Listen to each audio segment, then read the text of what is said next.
Baik, selamat malam kepada kita semua yang telah turut menyaksikan acara 28 Uraian Dasar Doktrin Alkitabiah. Dan malam hari ini kita memasuki puncak dari 28 Uraian Doktrin Dasar Alkitabiah, yaitu memasuki bab ke-28 mengenai dunia baru. Dan malam hari ini cukup istimewa karena kami di sini mengundang narasumber yang pernah menjadi narasumber sepanjang 27 malam sebelumnya, dan di sini pun moderator akan dipimpin oleh 3 orang, yaitu saya, Bapak Kris Yahaan, dan juga Pendeta Agus Manurung. Dan untuk memulai acara kita malam hari ini, kami mengundang Pendeta Zainal Bagariang untuk membawakan doa. Mari kita tunduk kepala dan kita bersatu dalam doa. Ya Tuhan, Bapa Allah kami yang berada di sorga, malam hari ini Tuhan, kami anak Tuhan yang sedang belajar akan doktrin Alkitabiah. Kami mengucap syukur kepada Tuhan atas segala berkat kemurahan Tuhan yang menjaga, melindungi kami, sehingga kami semua Tuhan, baik para panelis maupun para audiens, dimanapun kami berada Tuhan, kami dalam keadaan sehat, dan kami boleh bersama-sama untuk belajar doktrin Alkitab ini. Berkati kami semuanya, baik para pembicara maupun para audiens, kiranya Roh Kudus Tuhan bersama-sama dengan kami, memberikan kami hikmat, memberikan pengertian, supaya pemahaman kami, pengertian kami akan pengajaran Tuhan dapat bertumbuh lebih baik dari hari ke hari. Terima kasih ya Tuhan, kami serahkan program ini ke dalam tangan Tuhan. Kiranya berkat Tuhan turun melimpah atas kami semuanya. Ampuni kami akan segala dosa kami. Kami berdoa dalam nama Yesus Kristus, Tuhan dan Juru Selamat kami. Amin. Baik, terima kasih saudara-saudara. Tentu malam ini sekali lagi malam yang istimewa, malam terakhir di pelajaran 28 doktrin Alkitabiah. Dan bagi saudara-saudara yang ketinggalan untuk mengikuti tayangan dari doktrin 1 sampai 27 bahkan 28 ini, saudara boleh mengikutinya nanti di Facebook JLC Jatiwangi dan YouTube, dan tentu itu akan menolong saudara untuk kembali mengingat-ingat semua pelajaran-pelajaran yang penting. Malam ini para narasumber sudah siap tentu untuk berbicara kepada kita, dan kali ini kita berharap para narasumber akan memperkenalkan dirinya masing-masing. Ya, saya mulai dari Pendeta Joseph Ringo-Ringo, boleh memperkenalkan diri di mana saat ini, Pendeta, silakan. Dan menyapa pemirsa kita dimanapun berada. Ya, selamat malam dan shalom bagi saudara-saudaraku semua yang ada di YouTube, dimanapun saudara menyaksikan Zoom kita ini atau pelayanan kita ini. Saya Pendeta Joseph Ringo-Ringo. Saya melayani sebagai gembala jemaat di Gereja Mahasiswa 7 Cisalak, Pelni, Depok, ya, di bawah naungan Conference DKI Jakarta. Salam ketemu kembali, Tuhan memberkati. Baik, terima kasih. Pendeta Abri Santoso, silakan Pendeta. Baik, terima kasih. Saya Pendeta Abri Santoso. Saya dari Surabaya. Saya melayani di Conference Jawa Kawasan Timur. Selamat malam. Terima kasih. Yang tidak kalah menarik ini dari Papua, silakan Pendeta Petrus. Shalom, selamat malam. Saya Pendeta Petrus Wirajaya. Saya melayani di Jemaat Bintuni, Teluk Bintuni, Provinsi Papua Barat. Terima kasih. Terima kasih. Pendeta Demen Tejius Marbun, silakan Pendeta Demen. Baik, selamat malam, shalom bagi kita semuanya. Saya Demen Marbun. Saya sebenarnya dari Conference DKI. Untuk sementara waktu sedang bertugas menuntut ilmu di Ayas di Filipina. Terima kasih.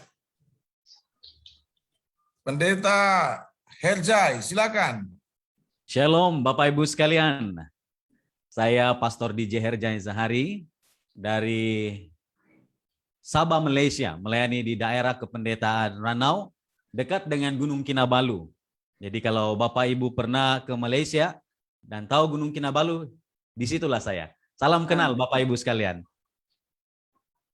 Terima kasih. Pendeta Jainal Bagariang, silakan pendeta. Baik, shalom, selamat malam kepada kita semuanya dan para pemirsa dimanapun Anda berada. Senang bertemu dengan saudara-saudara semuanya. Saya Pendeta Jainal Bagariang, berada di Pematang Siantar, di Sekolah Tinggi Filsafat Surya Nusantara Pematang Siantar, Sumatera Utara. Saya melayani sebagai salah seorang staf dosen. Terima kasih. Baik, terima kasih. Itulah perkenalan kita untuk para panelis kita. Dan sekali lagi kami sangat menghargakan atas kehadiran para panelis kami. Silakan Chris, siapa yang melayani pertama sekarang Chris? Baik, terima kasih banyak teman-teman room dan seluruh panelis yang sudah menyampaikan latar belakang masing-masing. Yang kita tahu malam ini merupakan malam yang menarik karena terdiri dari banyak sekali panelis. Ya, ada 6 panelis yang hadir pada malam hari ini. Baik, sebelum kita melangkah kepada pembahasan di awal, saya akan membacakan sedikit mengenai bab 28. Bab terakhir dari 28 Uraian Dokumen Dasar Alkitabiah dengan judul Dunia Baru. Setelah ajal mendekat kepada seorang anak laki-laki, berkata dengan tenang, "Rumahku di surga, tetapi aku tidak rindu pulang ke rumah." Seperti anak itu, banyak orang merasa bahwa pada waktu meninggal, maka surga merupakan pilihan yang lebih disukai ketimbang tempat lain. Akan tetapi, itu merupakan suatu kemalangan atas realitas dan perangsang di hidup di sini dan sekarang. Baik, langsung saja kita akan mengikuti pembahasan di awal materi ini yang akan dibawakan oleh Pendeta Demetarius Marbun tentang dunia baru. Kepada Pendeta Marbun kami persilakan. Baik, selamat malam bagi kita semuanya. Selamat malam. Pada malam hari ini, pembahasan saya ini secara spesifik saya ambil dari satu buku atau disertasi yang diberi judul dalam bahasa Inggris The New Earth and the Eternal Kingdom. Juga mengacu kepada hal yang sama, yaitu dunia baru dan juga surga. Tapi lebih banyak yang saya tampilkan kata surga karena lebih mudah untuk menulisnya. Kata surga dalam Alkitab versi bahasa Inggris biasanya diterjemahkan dari bahasa Ibrani, yaitu Shamaim, dan bahasa Yunani Auranos. Arti dari kedua kata tersebut adalah yang tinggi atau lebih tinggi atau di atas. Kata surga dalam kitab suci digunakan untuk merujuk pada salah satu dari 3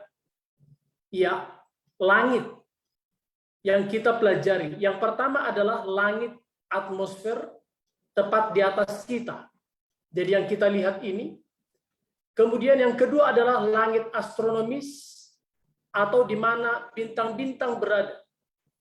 Dan yang ketiga adalah tempat kediaman Tuhan.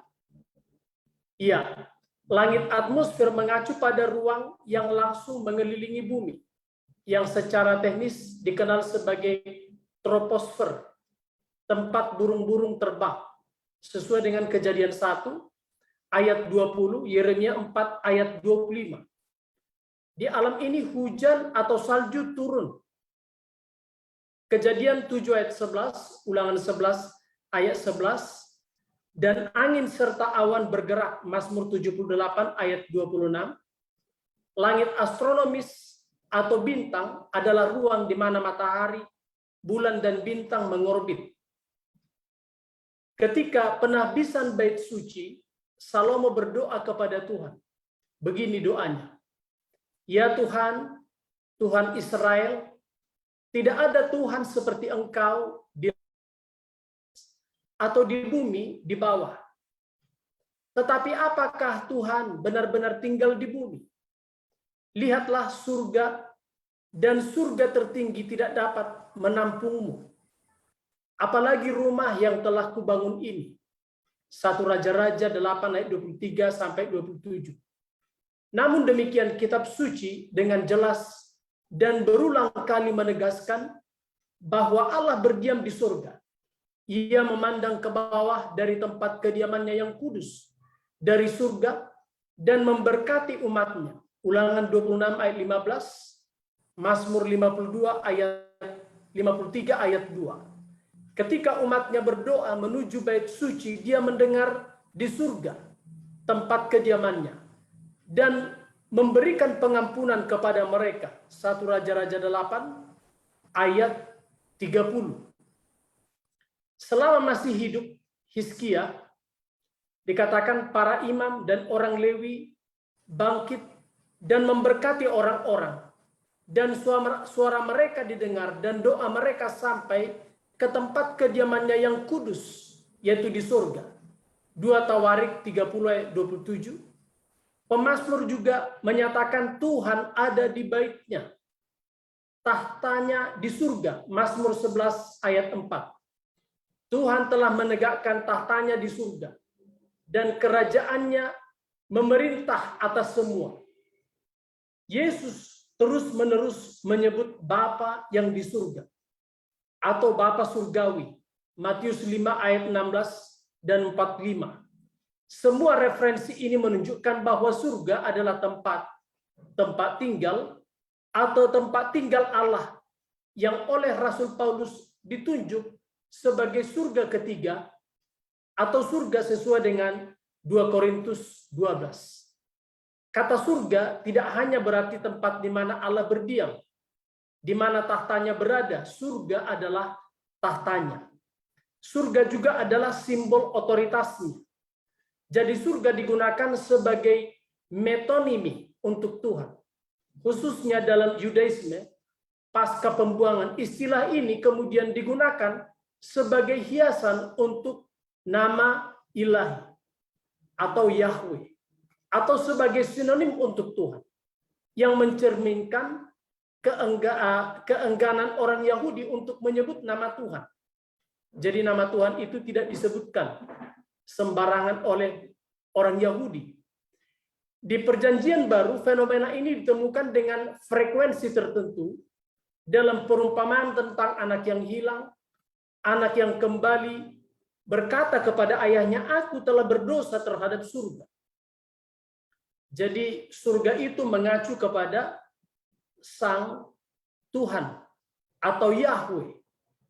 Lukas 15 ayat 18 dan 21 yang berarti bahwa ia telah berdosa terhadap Allah. Yesus menggunakan surga sebagai sinonim untuk Tuhan ketika dia berkata, dia yang bersumpah demi surga, bersumpah demi tahta Allah, dan demi dia yang duduk di atasnya. Matius 23 ayat 22. Dalam bahasa modern, surga digunakan dengan cara yang sama seperti dalam Alkitab. Selain itu, bagaimanapun surga sering dipahami sebagai tempat di mana orang-orang yang ditebus akan menerima upah mereka segera setelah kematian. Meskipun penggunaan kata surga untuk tempat tinggal orang-orang yang diberkati ini tidaklah alkitabiah. Konsep tempat nyata di mana orang-orang yang ditebus akan tinggal bersama Tuhan sering disebut bumi baru. Memang alkitabiah dan akan dieksplorasi di bagian berikut. Perjanjian lama dan perjanjian baru berbicara berulang kali tentang upah orang benar. Demikianlah Paulus menulis kepada orang-orang di Roma bahwa Allah akan memberikan hidup yang kekal kepada mereka yang dengan sabar dalam perbuatan baik mencari kemuliaan dan kehormatan dan kekekalan. Roma 2 ayat 7. Namun sebelum ajaran Alkitab tentang topik ini dijelaskan lebih jauh, waktu ketika orang benar akan tinggal di tempat yang mulia ini perlu dipastikan. Alkitab dengan jelas mengajarkan bahwa pada saat kematian manusia tidur dalam keadaan tidak sadar. Keadaan ini berlanjut sampai kebangkitan. Orang mati tidak ada lagi sampai dihidupkan kembali oleh sangkakala kebangkitan. Dengan demikian upah dari semua yang benar dan yang jahat diterima hanya pada kebangkitan mereka masing-masing. Membayangkan bahwa orang mati segera menerima upah mereka bertentangan dengan ajaran Alkitabiah tentang upah orang benar yang akan diterima pada kedatangan Yesus yang kedua kali. Saya serahkan kesempatan ini kepada pembicara berikutnya. Terima kasih. Baik, terima kasih kepada Pendeta Marbun yang sudah memberikan penjelasan di awal, yaitu mengenai dunia baru. Lalu selanjutnya kita akan melihat video motivasi yang disampaikan oleh salah satu narasumber kita juga, yaitu Pendeta Tugimin.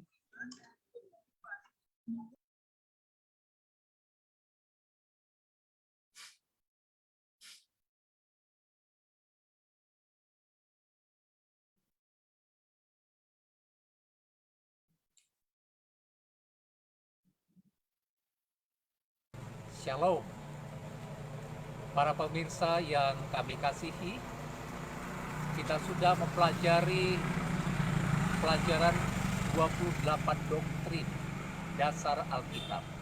Oleh karena itu, biarlah kita boleh terus mendalami firman Tuhan dalam kehidupan kita, karena dalam buku Amsal dikatakan, takut akan Tuhan adalah permulaan hikmat.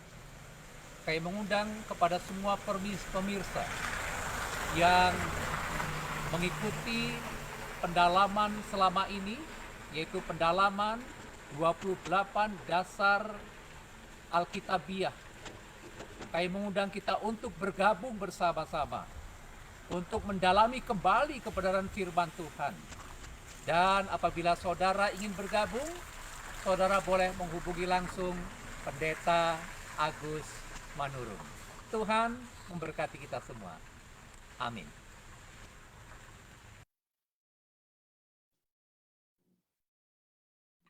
Itulah salah satu motivasi yang diberikan oleh salah satu narasumber kita untuk kita lebih giat lagi untuk mau mempelajari firman Tuhan. Selanjutnya kita akan memasuki sesi yang kedua yang akan disampaikan oleh Pendeta Joseph Ringo, yaitu mengenai Yerusalem baru. Kami persilahkan. Baik, terima kasih kepada Ibu Laura yang sudah memberikan waktu ini kepada saya, dan juga terima kasih kepada Pendeta Demen Marbun yang telah memberikan satu pembukaan atau pendahuluan daripada pelajaran kita. Nah, saudaraku, tentu kita semua pernah mendengar kata Yerusalem baru. Bahkan kata Yerusalem baru tidak jadi asing kepada kita karena kata ini ada di dunia kita juga. Suatu kota yang disebut dengan kota Yerusalem. Nah, kata kota Yerusalem itu sesungguhnya menunjukkan kepada suatu tempat yang damai. Namun sayangnya, sekarang ini ada kota Yerusalem yang justru sedang diperebutkan oleh berbagai pihak. Yang jelas, ada kelompok yang mengklaim bahwa Yerusalem itu adalah milik mereka, sementara yang satu mempertahankan itu adalah warisan yang kami terima jauh sebelum keberadaan sekarang ini. Namun kita tinggalkan itu, kita tidak akan berbicara mengenai Yerusalem yang penuh dengan konflik. Karena sesungguhnya kata Yerusalem itu menunjukkan sebuah kota yang penuh dengan kedamaian. Itu makanya kata Yerusalem ini menjadi seperti mata rantai penghubung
Pendeta Ringo sebentar tadi juga telah menjelaskan bagaimana keadaan fisik Yerusalem yang baru ataupun ibu kota dunia suatu saat nanti. Dan Pendeta Petrus kalau tidak salah ya, sebentar tadi telah membahas tentang bagaimana keadaan sosial di sorga nanti. Dan di bagian saya, saudara dan saudari yang dikasih dalam Tuhan, adalah kehidupan intelektual di dunia baru. Namun ketika saya coba untuk menelusuri lebih dalam pembelajaran kita pada malam hari ini, saya menemukan bahwa pembahasan ini tidak hanya menjelaskan ataupun menekankan tentang kehidupan intelektual, tetapi juga secara fisik dan juga secara spiritual. Kira-kira bagaimana keadaan ataupun kehidupan intelektual kita, saudara dan saudari yang dikasihi dalam Tuhan, bagaimana keadaan fisikal dan juga spiritual kita ketika berada di sorga nanti. Namun sebelum lebih jauh bercakap ataupun membicarakan tentang sorga, saudara dan saudari yang dikasihi dalam Tuhan, saya harus akui berbicara tentang sorga itu adalah suatu hal yang agak luar biasa. Kenapa luar biasa? Karena kita tidak pernah ke sorga saat ini. Dan untuk menjelaskannya secara detail, itu di luar nalar kita. Karena Rasul Paulus sendiri mengakui dalam 1 Korintus pasal yang kedua ayat yang ke-9, di sorga, Tuhan sediakan apa yang tidak pernah dilihat oleh mata, yang tidak pernah didengar oleh telinga, dan yang tidak pernah timbul di dalam hati manusia. Semua yang disediakan Allah untuk mereka yang mengasihi Dia. Bagaimana mungkin kita dapat menjelaskan secara detail kalau sorga, tempat yang Tuhan sediakan itu tidak dibayangkan sebenarnya. Namun bukan berarti kita tidak dapat menjelaskan sedikit sebanyak, karena firman Tuhan memberikan gambaran, ya kira-kira seperti apa itu. Namun dalam bahasa manusia yang terbatas, ya, dalam bahasa manusia untuk menjelaskan kira-kira sorga itu seperti apa. Dan inilah yang kita mau jelaskan, kehidupan intelektual, fisikal, dan spiritual dalam bahasa manusia, bahasa penulis Alkitab, dan juga penjelasan daripada 28 dasar kepercayaan gereja Seventh-day Adventist ataupun gereja Masih Advent hari ke-7. Baik, saudara dan saudari yang dikasihi dalam Tuhan, berbicara tentang intelektual, saya tertarik untuk mencari tahu, kira-kira di dunia ini, siapa pribadi yang memiliki tingkat intelektual yang tertinggi? Dan saya menemukan ada 10 list orang-orang terpintar di dunia. Dan yang terpintar, salah satunya adalah Albert Einstein, namun dia bukanlah orang yang terpintar, karena dia hanya memiliki tingkat IQ 160 hingga 190. Normalnya manusia itu IQ-nya adalah rata-rata 100 hingga 120. Itu manusia normal. Kalau di bawah itu mungkin agak perlu lagi belajar lebih ya. Tetapi di atas 140 dikira ataupun dihitung sebagai genius ataupun orang pintar. Nah, orang terpintar di dunia, saya temukan dari sebuah laman web dikatakan sebagai berikut. Ya, nama beliau adalah William James Sidis. Tingkat IQ-nya sekitar 250 hingga 300. Suatu tahap pemikiran ataupun intelektual yang begitu luar biasa. Dan kita kagumi itu, benar? Berbicara tentang intelektual, manusia senang dengan orang pintar. Itu sebabnya kita mau kejar pendidikan, sebab kita mau lebih pintar daripada yang lain, ataupun kehidupan kita lebih baik lagi. Nah, bagaimana di sorga, saudara? Bagaimana kehidupan intelektual kita di sorga? Pelajaran 28 dasar kepercayaan kita, ataupun gereja Seventh-day Adventist atau gereja Masih Advent hari ke-7 menjelaskan bahwa di dunia baru dikatakan, pikiran yang baka ataupun yang kekal nanti akan merenung-renungkan keajaiban kuasa kreatif Tuhan dengan kenikmatan yang tidak pernah gagal. Merenungkan rahasia kasih-Nya yang mendatangkan penebusan itu. Selanjutnya, apa yang terjadi dengan tahap kemampuan pemikiran kita di sorga nanti? Segala kemampuan dikembangkan. Saya teringat membaca buku daripada seorang rektor, mantan rektor di Unai, Panjaitan. Saya sudah lupa siapa nama di awalnya. Intinya marganya adalah Panjaitan. Bukunya adalah Sains dan Alkitab. Dia menjelaskan tahap ilmu pengetahuan orang-orang di bawah sebelum air bah, ya, mereka punya IQ rata-rata itu di atas. Bukan, kalau kita kira saat ini adalah orang jenius mereka. Itu sebabnya munculnya teori genetik. Bagaimana wujudnya dinosaur pada zaman sebelum air bah, karena dinosaur itu benar-benar wujud, karena orang-orang yang wujud pada waktu itu adalah pintar-pintar luar biasa. Nah, itu zaman sebelum air bah. Apatah lagi pada zaman Adam, dan apatah lagi nanti ketika kita tiba di sorga. Betapa tingginya tingkat IQ kita ataupun pengetahuan intelektual kita. Segala kemampuan dikembangkan, dikatakan di sini. Pertambahan pengetahuan tidak melelahkan pikiran dan akan membuat tenaga lemah. Tidak akan melelahkan pikiran atau membuat tenaga lemah maksudnya. Daya inisiatif yang agung dan mulia meningkat terus. Aspirasi yang paling tinggi dicapai. Ambisi yang paling agung diwujudkan. Dan akan tetap masih ada yang tetap harus dijangkau. Ketinggian yang sentiasa baru, keajaiban yang selalu patut dikagumi, kebenaran-kebenaran baru untuk dipahami, objek-objek yang tetap segar untuk mengeluarkan kuasa pikiran, badan, dan jiwa. Di sorga kita tidak penat belajar, tidak capek dalam bahasa Indonesianya. Kalau ini sangat cocok untuk mahasiswa. Ya, kalau Pendeta Marbun saat ini mungkin lagi studi di IAS ya, pasti capek kalau lagi nyusun tesis dan sebagainya. Di sorga tidak ada capeknya untuk belajar. Luar biasa sekali. Tidak hanya itu saudara, yang menjadi mata pelajaran pertama di sorga adalah, dengar kata-kata ini, kehidupan yang kekal tidak akan ada artinya jika terpisah dari Kristus. Di sorga, orang-orang yang ditebus akan lapar dan dahaga akan Yesus. Dan mereka mau mendapatkan pemahaman yang lebih luas, lebih dalam lagi tentang kehidupannya dan pekerjaannya.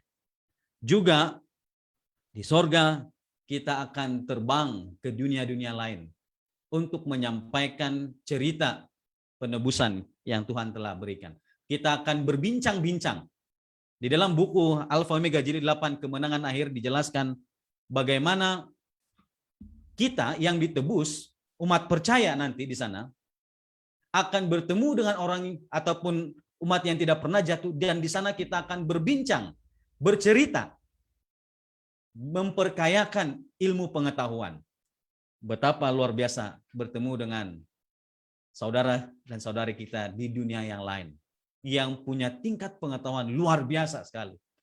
Selain itu saudara, dikatakan yang menjadi poin penting ataupun yang menjadi fokus utama dalam kehidupan intelektual ketika berada di sorga, dikatakan, walaupun mereka telah ditebus Kristus, itu mempunyai kesempatan untuk meneliti perbenaran permata Tuhan dan alam. Tapi ilmu yang paling populer tetaplah ilmu mengenai salib itu. Di sorga kita punya kesempatan untuk meneliti rahasia atom, ilmu fisika. Bagaimana Tuhan mengatur sistem tata surya. Ilmu pengetahuan sains yang terus dipelajari saat ini. Tentang sejarah yang mungkin saat ini kita tidak pernah temukan. Di sorga kita akan temukan.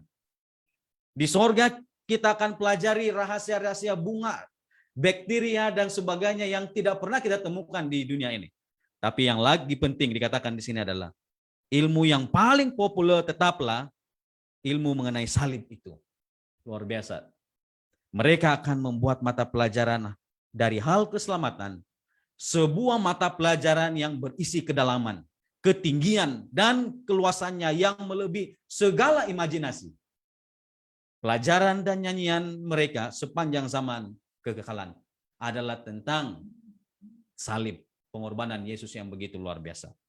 Apalagi yang akan terjadi di sorga dalam konteks kehidupan intelektual, semua yang jahat dihilangkan daripada pemikiran kita. Firman Tuhan dalam Yesaya 65 mengatakan hal-hal yang dahulu tidak akan diingat lagi dan tidak akan timbul dalam hati. Namun bukan berarti semua pemikiran itu kosong seperti laptop yang diformat langsung kosong. Hal-hal tentang penebusan pasti akan diingat.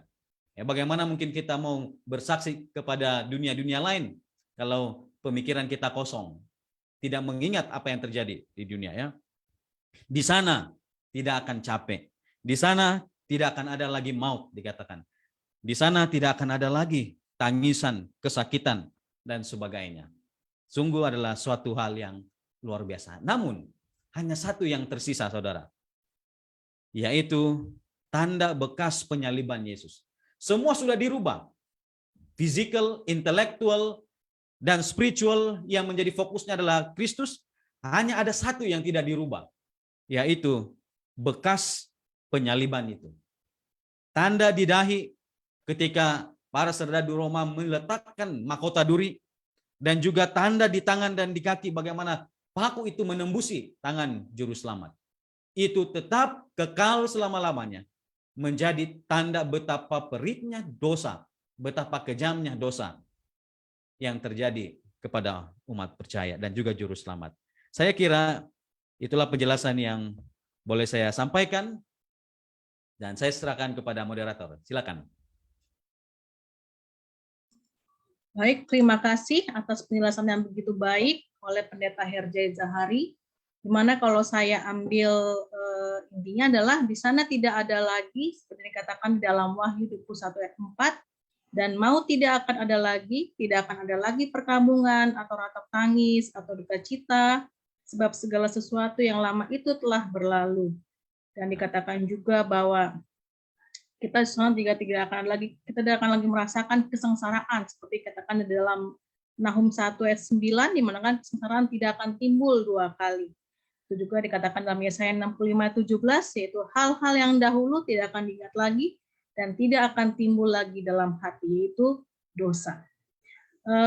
Kembali kami akan menyapa para pemirsa kami yang telah menyaksikan melalui channel Facebook GMHK Jatiwangi JLC malam hari ini, yaitu ada Ibu Entin Kartini, ada Bapak Jeffrey Edson Zakaria Sinaga, ada Bapak David Ardi Aritonang, ada Saudara Riguel, dan juga saya lihat ada dua teman-teman saya, ada Bapak Ferdi Cornelius Karamoy, dan juga Bapak Michael Simbolon, dan juga ada Pendeta Edwin Sardiana, dan juga Saudara Fani Rajakuti.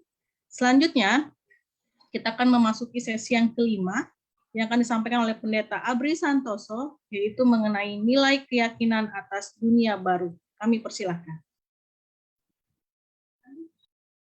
Baik, selamat malam, Shalom. Terima kasih untuk Ibu Laurosiaan. Terima kasih juga kepada sahabat-sahabat saya yang sudah mengawali. Tadi Pendeta Demen Marbun, Pendeta Joseph Pin Siringuringu, Pendeta Petrus Wirajaya, dan Pendeta Herjai. Dan terima kasih untuk pemaparan yang disampaikan tentang doktrin yang terakhir yang disampaikan pada malam hari ini, tentang dunia baru. Dan ada kutipan juga tentang Yerusalem baru. Jadi orang mungkin memikirkan tentang dunia baru, Yerusalem baru, kemudian surga yang mana ini ya. Waktu saya bertemu dengan seorang yang saya kenal, tetangga saya, suatu kali saya ketemu dengan dia dan saya ceritakan tentang kebenaran firman Tuhan, dan dia katakan, oh Pak Pendeta ini loh, kalau bagi saya katanya, surga itu kalau kita punya uang, kalau kita nggak punya uang, neraka itu Pak Pendeta katanya. Nah, jadi ada juga orang-orang selama ini yang nggak percaya surga dan neraka. Bagi mereka, surga neraka di bumi ini. Kalau mereka berhasil, mereka mendapat kesenangan, kenikmatan, itu surga. Tetapi kalau menderita, itu katanya neraka. Jadi ada juga yang tidak percaya tentang surga. Dan ketika belajar pada kesempatan malam hari ini, tentang nilai keyakinan atas dunia baru, itu singkatnya adalah, pasti untungnya kalau kita tahu ada dunia baru. Jadi tadi ada dunia baru, ada Yerusalem baru, kemudian juga ada sorga. Tadi sudah disampaikan bagaimana Alkitab menceritakan tentang semuanya ini. Kalau singkatnya atau sederhananya, kita dunia ini mengatakan apa yang disebut dengan dunia fana dan juga alam baka. Jadi tentang dunia baru tentang Yerusalem baru, tentang surga itu adalah bukan fana, tetapi baka. Baka artinya kekal atau abadi, everlasting. Jadi ketika berbicara tentang dunia baru, tentang surga, tentang Yerusalem baru itu sama. Itu adalah dunia selain di dunia ini. Dunia setelah saya di dunia ini. Dunia, the second earth. Bumi yang kedua setelah kita tinggal di sini. Itulah yang dikatakan dengan menerangkan bagaimana dengan sederhana menyampaikan kepada banyak orang tentang surga, dunia baru, dan juga Yerusalem baru. Intinya adalah bahwa surga adalah tempat yang Tuhan sediakan buat kita. Dan berbicara mengenai dunia baru adalah juga menyatakan tentang dunia setelah kita meninggalkan dunia ini. Kita di tempat dunia baru. Kemudian juga lebih dari itu. Bahkan lebih dari itu adalah tentang Yerusalem baru. Tadi diterangkan oleh Pendeta Seringo-Ringo bahwa itu adalah surga itu yang turun ke bumi ini. Kalau kita membaca Alkitab kita mendapati Allah kita luar biasa. Allah kita menyatakan di kitab Kejadian pasal 1 dan Kejadian pasal 2, bagaimana Tuhan itu membentuk dan menyatakan manusia itu dan menempatkannya di Taman Eden, Firdaus. Dan di bagian akhir 2 pasal terakhir dari Alkitab ini juga menyatakan bahwa Eden itu, Firdaus itu akan diperbarui. Itulah bedanya dunia lama dengan dunia baru. Dan itulah yang dinyatakan apakah itu surga, apakah itu dunia baru, apakah itu Yerusalem baru, itu adalah konteks yang sama, adalah kehidupan yang bukan fana lagi, tetapi kehidupan yang baka. Jadi sekarang kita perbincangkan adalah apa untungnya kalau saya ini tahu tentang surga. Apa untungnya saya percaya kepada dunia baru yang Tuhan katakan kepada kita, yang Tuhan sediakan bagi kita. Nah, yang ada beberapa ya. Yang pertama adalah kalau saya yakin dan percaya surga itu ada, itu memberikan dorongan buat saya untuk bertahan. Membuat saya endure. Saya bertahan. Dan Yesus menyatakan melalui firman-Nya, dikatakan melalui tulisan Paulus, Ibrani 12 ayat kedua, mengabaikan kehinaan, tekun menikul salib, ganti sukacita. Yang membuat Tuhan Yesus, ia rela menderita, yang membuat Yesus rela sampai mati di kayu salib, dia dipukul, dia diludahi, dia dihina, dia diancam, dan segala macam penderitaan yang dialami, itu dia tahan. Dia tahan untuk dapat menanggung semua itu, karena ia membayangkan surga yang dia sediakan buat umatnya. Demikian juga kita. Kalau kita membaca 2 Korintus pasal 4 ayat 16 dan 17, itu juga menyatakan bagaimana nabi-nabi, bagaimana umat Tuhan pada waktu zaman dahulu, mereka rela mati, rela menderita, rela dipenjara. Kenapa? Percaya ada surga. Jadi kalau kita percayakan surga ini, keuntungannya adalah kita akan kuat menghadapi penganiayaan, penderitaan, ancaman, dan apapun itu, dan membuat kita tidak tawar hati. Itu yang pertama. Yang kedua adalah manfaatnya kita tahu dan percaya tentang surga adalah bahwa surga itu, percaya dengan surga, itu akan memberikan sukacita, joy, memberikan kegembiraan buat kita. Dan itu menyatakan kepastian akan pemberian Tuhan, upah, pahala yang Tuhan sediakan buat kita. Dalam Matius pasal 5 ayat yang ke-12, waktu Tuhan Yesus berkhotbah di bukit, maka Yesus mengakhirinya dengan mengatakan, bersukacitalah dan bergembiralah karena upahmu besar di surga. Jadi akan ada kegembiraan kalau kita ini percaya kepada surga yang Tuhan akan sediakan buat kita, yang Tuhan sudah sediakan buat kita. Dan 1 Korintus 3 ayat 14 menyatakan, jika pekerjaan yang dibangun seseorang tahan uji, dia akan mendapat upah. Jadi kalau kita percaya kepada surga itu, kalau kita ini tahan uji dalam setiap pencobaan yang kita alami, dalam setiap ujian yang kita alami, maka kita gembira dan yakin bahwa upah surga itu sudah menanti kita. Itu Yang kedua. Yang ketiga adalah kita apa manfaatnya percaya surga itu, dunia baru. Yang ketiga adalah memberikan kekuatan kepada kita untuk melawan setiap pencobaan. Kita lihat bagaimana Musa, dia berani menolak untuk menjadi putra mahkota kerajaan Mesir. Dia berani menolak itu karena dia tahu bahwa surga itu lebih indah dibanding Mesir. Bahwa pemberian Tuhan dunia baru itu lebih nikmat, lebih luar biasa, lebih abadi dibanding kekayaan Mesir. Bahkan mahkota kerajaan sebagai seorang Fir'aun. Itu tidak ada artinya apa-apa buat Musa. Itu yang membuat Musa rela. Dia meninggalkan Mesir dan ia mau memimpin bangsa Israel sampai melihat tanah Kanaan. Itu mengapa? Karena dengan percaya surga, maka pandangan Musa ke surga.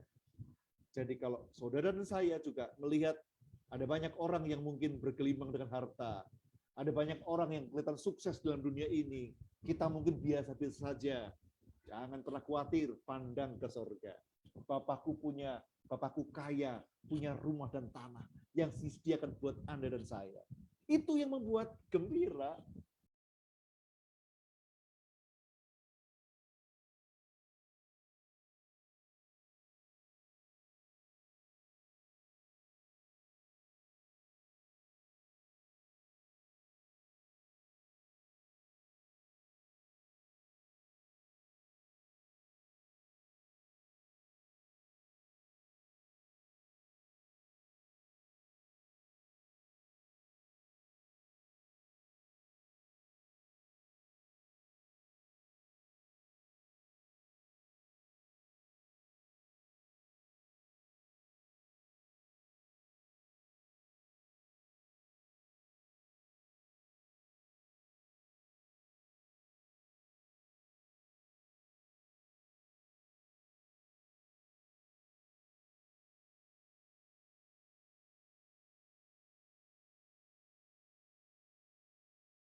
dan Elia sudah diangkat ke surga. Dalam kehidupan di bumi, ada yang pernah membunuh, marah, dan gelisah. Ini maksudkan kedua orang tadi ya, Musa dan Elia. Dan dikatakan, manusia hanya membawa karakter dan yang disempurnakan hanya tubuh fisik kita saja. Apakah memang kemarahan dan sifat buruk lainnya dibuangkan dari penghuni dunia baru? Karena jika demikian, maka kedua hal ini terlihat bertentangan, bukan? Di satu hal, membawa karakter di bumi, di lain hal, kejahatan dihapuskan. Dan juga yang perlu dilupakan, padahal di dunia baru, kita akan bersaksi atas penyertaan Tuhan selama hidup kita di bumi yang membuat malaikat tercengang-cengang.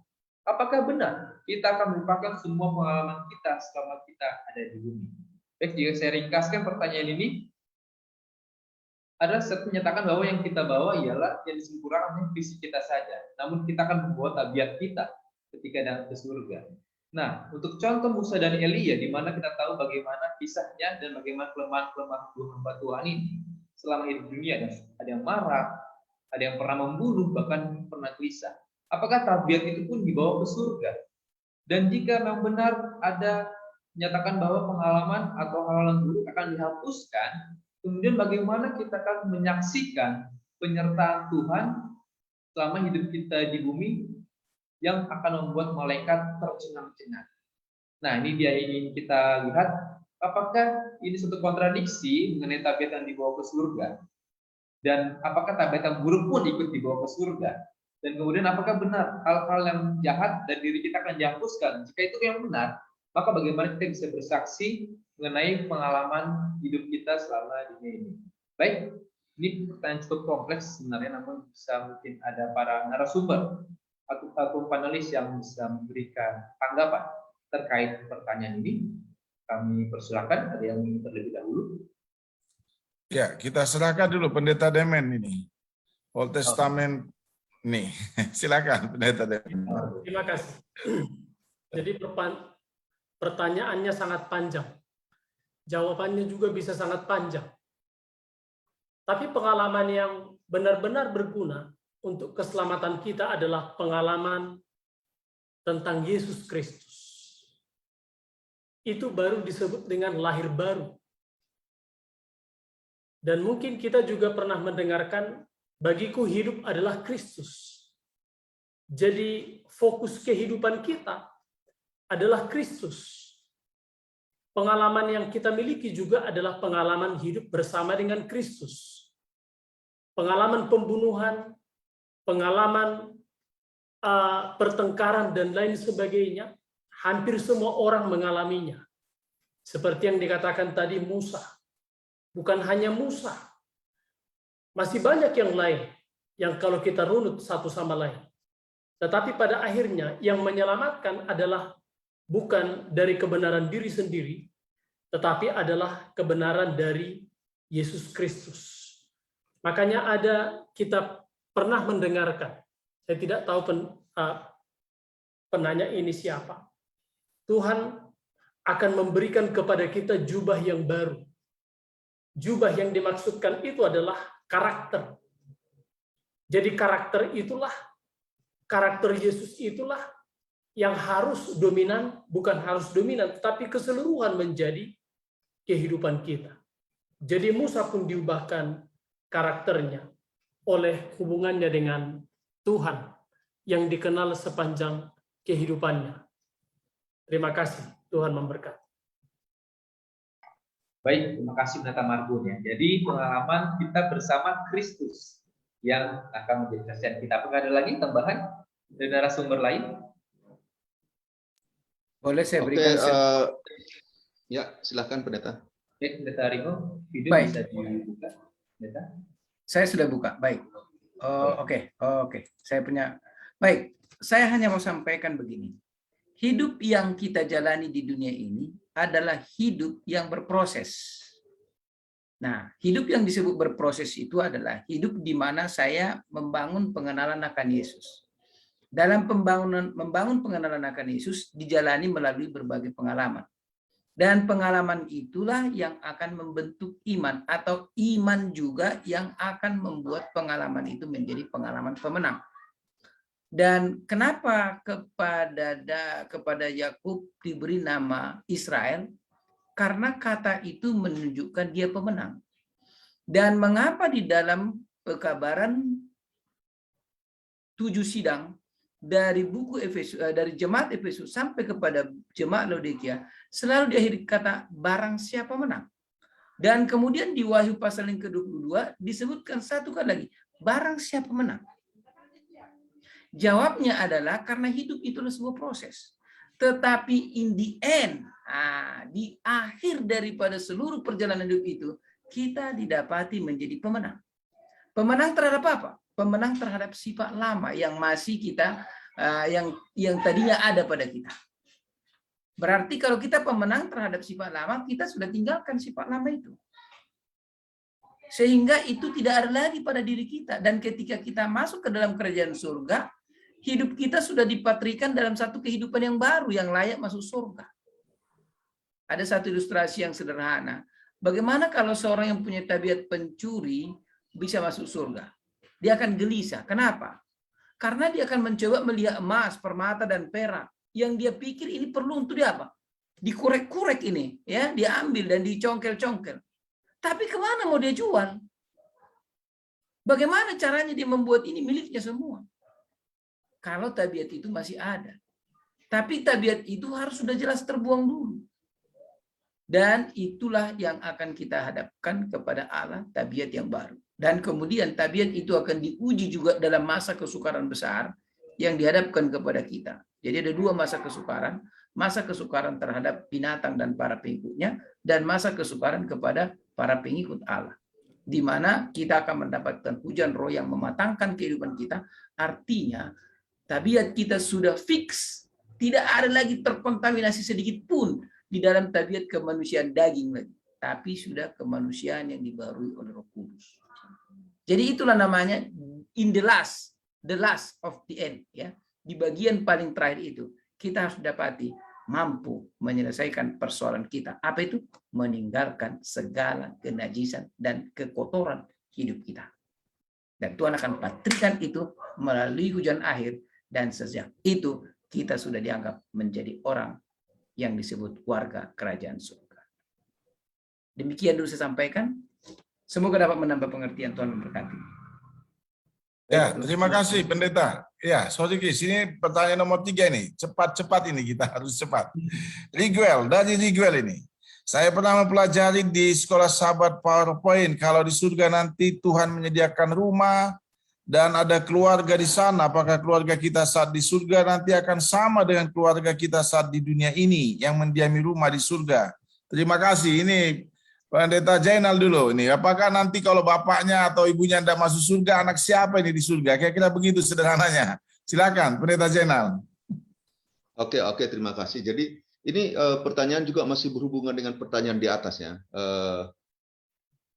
Bahwa pertama, saya singgung dulu pertanyaan di atas, ada juga hubungan dengan pertanyaan yang ini ya, bahwa di surga itu sebenarnya karakter kita, artinya karakter kejahatan manusia atau kejahatan manusia itu tidak bisa masuk surga gitu. Jadi apa yang kita bawa ke surga itu ke surga tidak bisa. Jadi di bumi yang kita harus rubah karakter kita agar kita menyesuaikan diri dengan karakter Tuhan. Dan tentunya setelah kita terima Yesus, kita diampuni gitu ya. Lalu kita bertumbuh bersama Tuhan.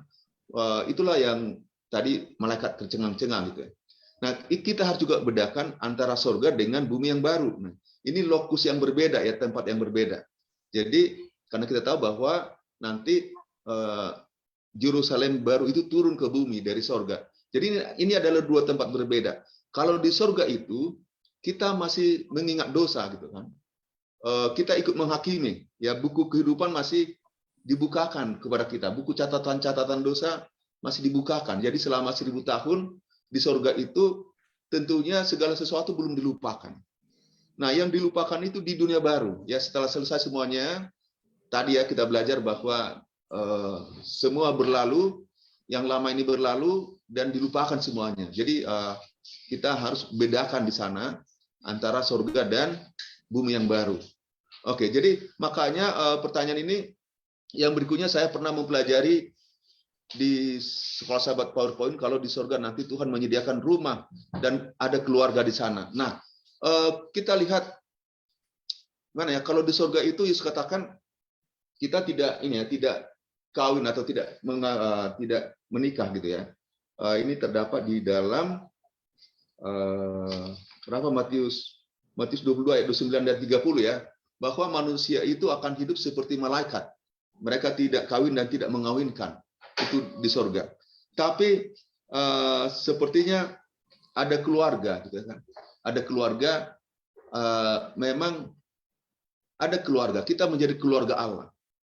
Ya, jadi bukan lagi seperti keluarga di bumi yang terpisah-pisah gitu. Seperti tadi ada suku bangsa, ada apa, ada gitu yang terpisah-pisah oleh dosa. Nah, karena di surga itu tidak ada dosa, di bumi yang baru juga tidak ada dosa, maka tentunya tembok-tembok pemisah itu tidak ada.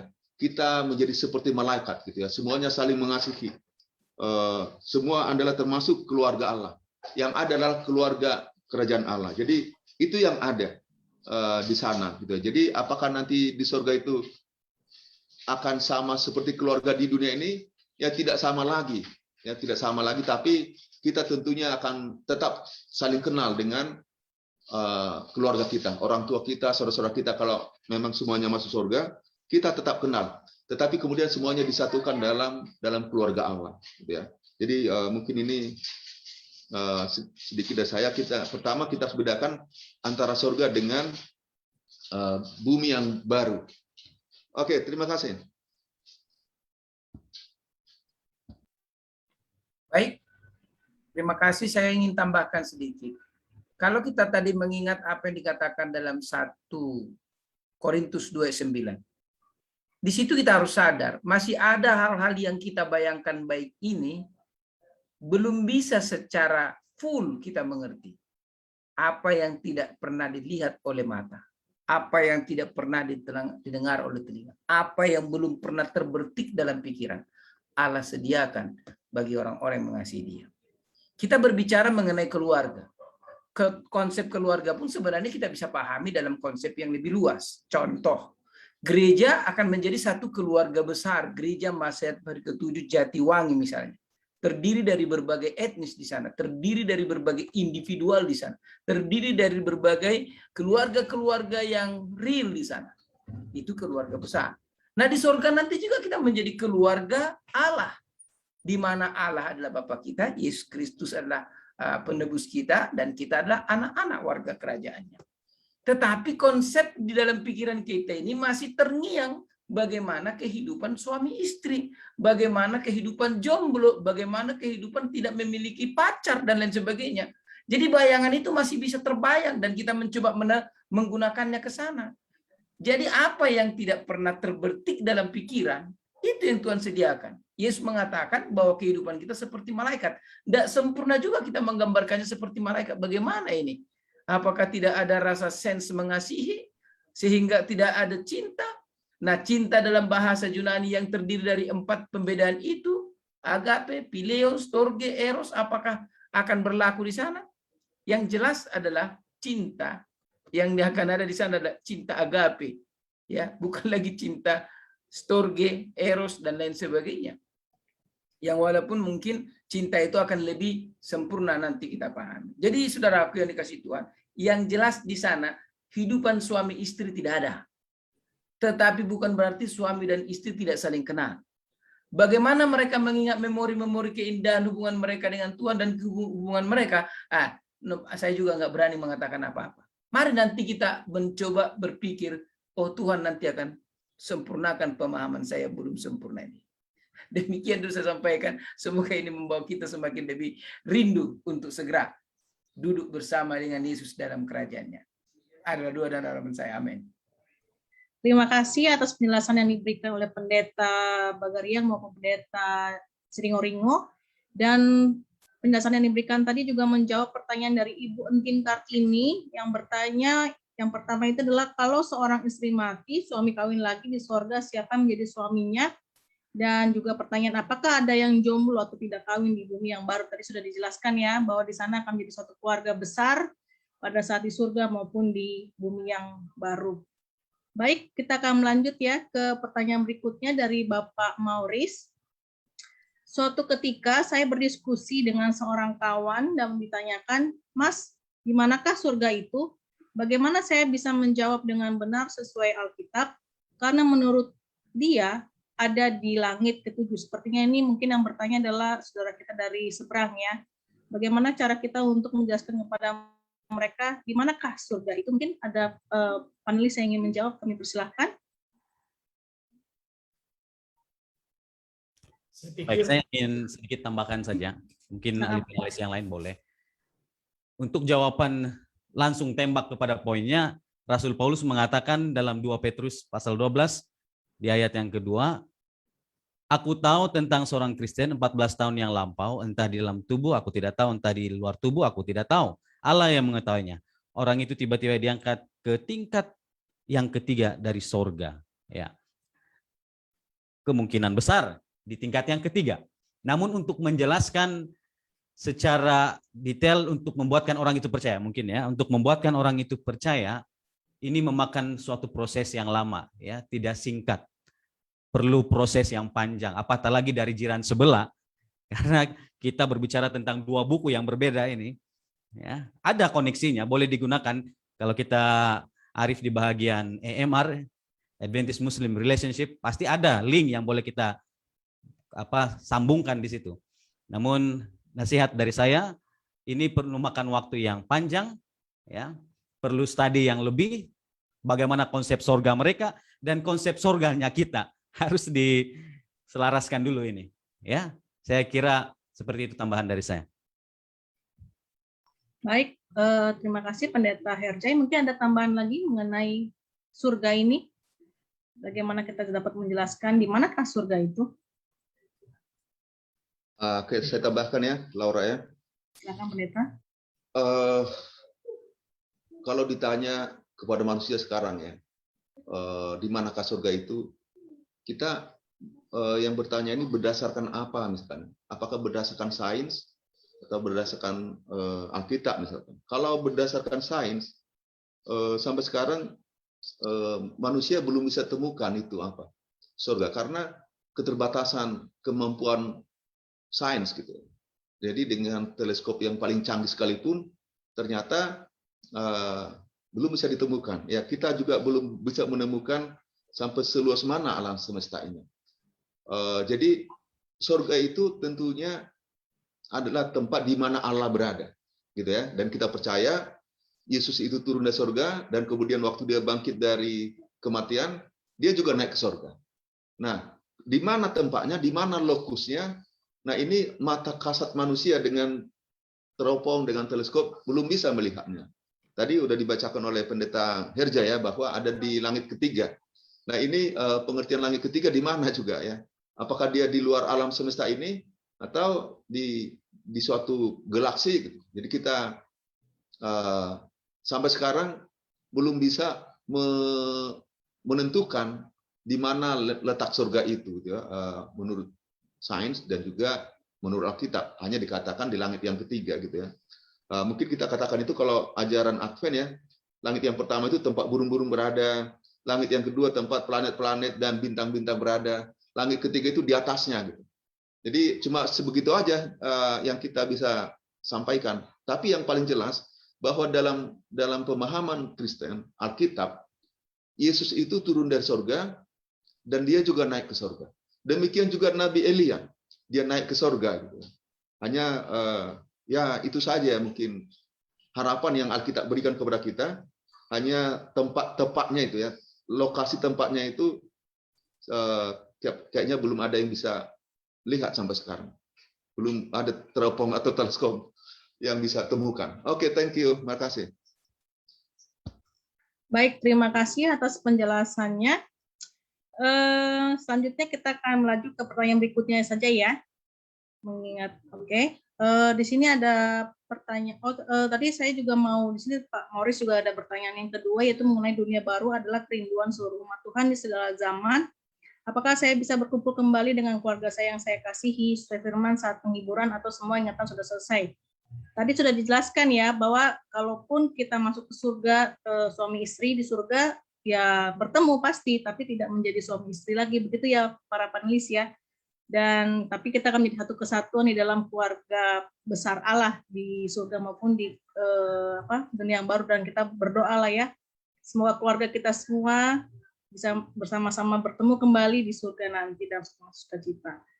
Baik, pertanyaan berikutnya itu dari Ibu Entin Kartini, yaitu kenapa Yesus bilang orang diselamatkan akan memiliki bumi seperti halnya dikatakan di dalam Matius 5 ayat 5. Bukankah di dunia ini tidak enak? Mungkin maksudnya bumi yang seperti apakah yang menjadi bagian bagi mereka yang dikatakan di dalam Matius 5 ayat 5? Mungkin ada yang bisa menjawab atau memberikan penjelasan? Baik, saya berikan sedikit gambaran. Nah, ada dua hal yang dijanjikan oleh Yesus pada waktu mereka diberi tantangan mengikuti Yesus. Yang pertama, dia akan mendapatkan kelimpahan berkat di dunia ini berlipat ganda. Ya, berlipat ganda. Bahkan mereka